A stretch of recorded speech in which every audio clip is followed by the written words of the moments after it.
माझ्या YouTube चॅनलमध्ये तुमचे स्वागत आहे। तर आज आपण घरगुती पनीर कसे बनवायचे ते बघणार आहोत। तर मी इथे 4 लिंबे कापून घेतलेले आहेत व त्याचा रस काढून घेणार आहे व मी 2 लिटर दूध गरम करण्यासाठी ठेवलेले आहे।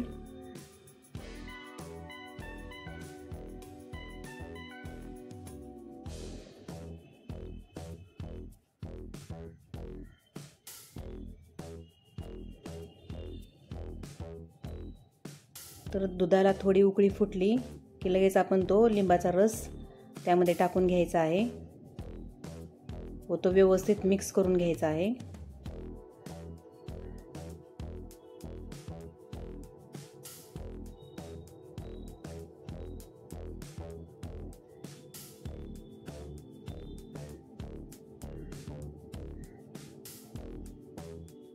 आपले पनीर तयार व्हायला लागलेले आहे।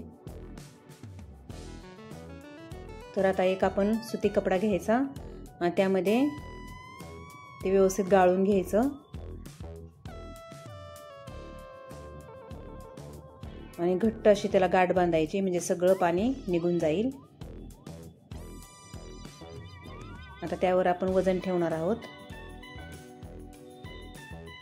जवळजवळ 5 ते 7 किलो वजन ठेवलेलं आहे। त्यावरती 10 ते 15 मिनिटं फक्त ठेवायचं आहे। जास्त वेळ ठेवलं तर ते पनीर निबर होतं। आता आपले पनीर एकदम सॉफ्ट झालेले आहे। तर आपण त्याचे छोटे छोटे पीस करून घेऊयात।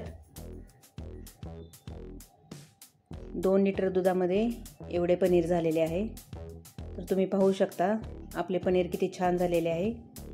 तर हा व्हिडिओ तुम्हाला कसा वाटला हे कमेंटमध्ये नक्कीच सांगा आणि जर व्हिडिओ आवडला असेल तर लाईक आणि सबस्क्राईब करायला विसरू नका।